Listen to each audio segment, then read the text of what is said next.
দক্ষিণ চব্বিশ পরগনা, উত্তর চব্বিশ পরগনা, কলকাতা তৃণমূলের শক্ত ঘাঁটি। সপ্তম দফা নির্বাচনে পশ্চিমবঙ্গে 9 কেন্দ্রে নির্বাচন ছিল। বিকাল 5টা পর্যন্ত এই 9 কেন্দ্রে গড়ে 69.89% ভোট প্রদান হয়েছে বলে নির্বাচন কমিশন তার ওয়েবসাইটে জানিয়েছে। বিগত লোকসভা নির্বাচনে এই 9 লোকসভা কেন্দ্রের মধ্যে 9টি জয়লাভ করেছিল তৃণমূল কংগ্রেস। মার্জিন ছিল লক্ষণীয়, বেশিরভাগ ক্ষেত্রে জয়ের ব্যবধান ছিল 6 থেকে 8%। এবার ফলাফল কি হবে চলুন দেখে নেওয়া যাক। শুরু করছি প্রথম কেন্দ্র বারাসাত দিয়ে।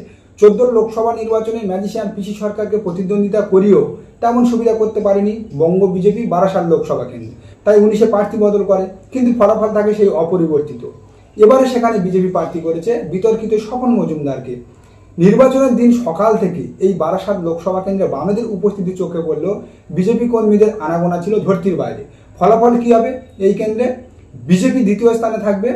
আবারও এই কেন্দ্র থেকে জয়লাভ করতে চলেছে তৃণমূল কংগ্রেস প্রার্থী কাকলি ঘোষ দস্তিদার। পরবর্তী কেন্দ্র দমদম। দমদম কেন্দ্রে মোটামুটি শান্তিপূর্ণ নির্বাচন হলেও নির্বাচনের দিন বিপরীতমুখী কোনো হাওয়া তেমনভাবে চোখে পড়েনি। বিগত নির্বাচনগুলোর তুলনায় এই নির্বাচনে আগাগোড়া সৌগত রায় একটু বেশি নার্ভাস ছিল। তবে মাসিয়া হয়ে নিজের নাক কেটে বিজেপির যাত্রাভঙ্গ করল সুজন চক্রবর্তী। ভোট বাড়বে বামেদের, দ্বিতীয় স্থানে উঠে আসতে পারে সুজনবাবু। ফলাফল থাকবে অপরিবর্তিত, দিল্লি যাচ্ছে সৌগত রায়। পরবর্তী লোকসভা কেন্দ্র বসিরহাট। ইস্যু সন্দেশখালী, কোথায় সন্দেশখালী ইস্যু, কোথায় সরকার বিরোধী হাওয়া, কিছুই তো চোখে পড়লো না নির্বাচনের সারাদিন। বেরমজুর, পাত্রপাড়া বা সন্দেশখালী টুয়ে কিছু বিক্ষিপ্ত অশান্তির ছবি উঠে এলেও বাকি বসিরহাট লোকসভার ছবি ছিল শাসক দলের অনুকূলে। প্রাক নির্বাচন বা নির্বাচনের দিন রাজনৈতিক পরিস্থিতি বসিরহাট লোকসভা কেন্দ্রে যা দেখা গেল, তাতে করে এই নির্বাচনে তৃণমূল কংগ্রেসের ভোট শেয়ার বেশ কিছুটা কমলেও আবারও কিন্তু এই কেন্দ্রটা থেকে যাচ্ছে তৃণমূল কংগ্রেসেরই হাতে। এবার আসি জয়নগরের দিকে। এই কেন্দ্রে 3 লক্ষেরও বেশি মার্জিনে 19-এর নির্বাচনে পরাজিত হয়েছিল বিজেপি প্রার্থী অশোক কান্ডারি। 24-এ আবারও বিজেপি প্রার্থী করেছে সেই অশোক কান্ডারিকে।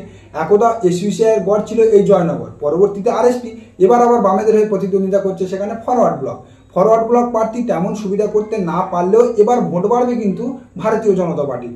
আবারও 3 লক্ষের কাছাকাছি মার্জিন নিয়ে এই কেন্দ্র থেকে জয়লাভ করতে চলেছে তৃণমূল প্রার্থী প্রতিমা মণ্ডল। পরবর্তী লোকসভা কেন্দ্র মথুরাপুর। সিপিআইএম এর ভোটে পুষ্ট হয়ে বিজেপি এখানে কিছুটা বেড়ে উঠলেও প্রায় 32% সংখ্যালঘু ভোট ব্যাংক থাকা মথুরাপুর কেন্দ্রে বিজেপির পক্ষে জয়লাভ করাটা বেশ মুশকিল। এই কেন্দ্রে আবারও জয়লাভ করতে চলেছে তৃণমূল কংগ্রেস, দ্বিতীয় স্থানে থাকবে ভারতীয় জনতা পার্টি, আর বামেরা নেমে যেতে পারে তৃতীয় স্থানে। ডায়মন্ড হারবার। 7ম দফা লোকসভা নির্বাচনে পশ্চিমবঙ্গের সবথেকে হাই ভোল্টেজ লোকসভা কেন্দ্র। মহেশতলা বা মেটিয়াবুরুজ এলাকা থেকে কিছু বিক্ষিপ্ত ঘটনার ছবি উঠে এলেও মোটের ওপর ডায়মন্ড হারবারের নির্বাচন ছিল শান্তিপূর্ণ। সারাদিন সিপিআইএম প্রার্থী প্রতিকুর রহমানের অ্যাক্টিভিটি বেশ চোখে পড়ল। শুরুর দিকে বিজেপি কর্মীদের উপস্থিতি বা উদ্দীপনা দেখা গেলেও বেলা বাড়ার সঙ্গে সঙ্গে সে চিত্র খুঁজে পাওয়া দায় হয়ে দাঁড়ালো। এবারে এখানে অনেকটা ভোট শেয়ার বাড়বে সিপিআইএম এর, উঠে আসতে পারে তারা দ্বিতীয় স্থানে। বিগত নির্বাচনের তুলনায় মার্জিন বাড়বে অভিষেক বন্দ্যোপাধ্যায়। আস্ফলন বিতা হয়ে বিজেপি প্রার্থী ডায়মন্ড হারবার লোকসভা কেন্দ্রে তৃতীয় স্থানে নেমে যাওয়াটা কেবল সময়ের অপেক্ষা। এবার আসি যাদবপুরের দিকে। ঘটনার ঘন ঘটাতে সারাদিন মিডিয়া কভারেজে ছিল যাদবপুর কেন্দ্রের ভাঙড়, বারাইপুর পূর্ব আর সোনারপুর দক্ষিণ। সিপিআইএম এখানে এবার অনেকটা ঘুরে দাঁড়াবে, তার স্পষ্ট ছবি দেখা গেল যাদবপুর কেন্দ্রের বাম কর্মী সমর্থকদের সারাদিনের স্বতঃস্ফূর্ত উপস্থিতির মধ্যে দিয়ে। একাধিক জায়গাতে আইএসএফ গন্ডগোলের শিরোনামে উঠে এলেও তারা ভোট বাক্সে কতটা প্রভাব ফেলবে তা নিয়ে খুব সংশয় আছে। তবে নিঃসন্দেহে যাদবপুর লোকসভা কেন্দ্রে সিপিআইএম এবার দ্বিতীয় স্থানে উঠে আসবে, তৃতীয় স্থানে নেমে যাবে বিজেপি প্রার্থী অনির্বাণ গাঙ্গুলি, আর শেষ হাসি হাসতে চলেছে তৃণমূল প্রার্থী সায়নী ঘোষ। ওস্তাদের মার শেষ রাতে কথাটা যদি 7ম দফা নির্বাচনে কোনো প্রতিদ্বন্দ্বীর সঙ্গে মিলে যায়, নিঃসন্দেহে তিনি সুদীপ বন্দ্যোপাধ্যায়। দলের অন্দরে বা বাইরে তার প্রতিপক্ষ আগেও ছিল, বর্তমানেও আছে, কিন্তু একের পর এক নির্বাচনের শেষ হাসি তিনিই হেসেছেন। 24-এর নির্বাচনে কুণাল ঘোষ, সুদীপ বন্দ্যোপাধ্যায়, কুণাল ঘোষ, তাপস রায় বিবাদ সামনে এলেও কার্যত একতরফা নির্বাচনের ছবি দেখা গেল কলকাতা উত্তরের এপান্ত থেকে ওপান্ত নির্বাচনের দিন। কলকাতা উত্তরের সারাদিনের ছবি থেকে একটা কথা বলার, নির্বাচনী ভোট বাক্স খোলার পর এটাই দেখার সুদীপ বন্দ্যোপাধ্যায়ের মার্জিন বাড়ছে কতটা। এবার আসি 7ম দফা নির্বাচনের শেষ কেন্দ্র কলকাতা দক্ষিণে। বাম প্রার্থী সায়রা শাহ হালিম একটু ছোটাছুটি করলো সারাদিন। দেবশ্রী চৌধুরীকে তেমনভাবে দেখা গেল না। মালা রায় তো জিতবে তৃণমূল কংগ্রেসের ভোট মেশিনারি দিয়ে, সুতরাং তার দেখা পাওয়া না পাওয়াটাই একই বিষয়। কলকাতা দক্ষিণ কেন্দ্রে তৃণমূল কংগ্রেসের জয় নিয়ে কারোর কোনো দ্বিমত নেই। তবে এখানে শুধু যেটা দেখার বিষয় সেটা হলো দ্বিতীয় স্থানে বামেরা থাকে না বিজেপি।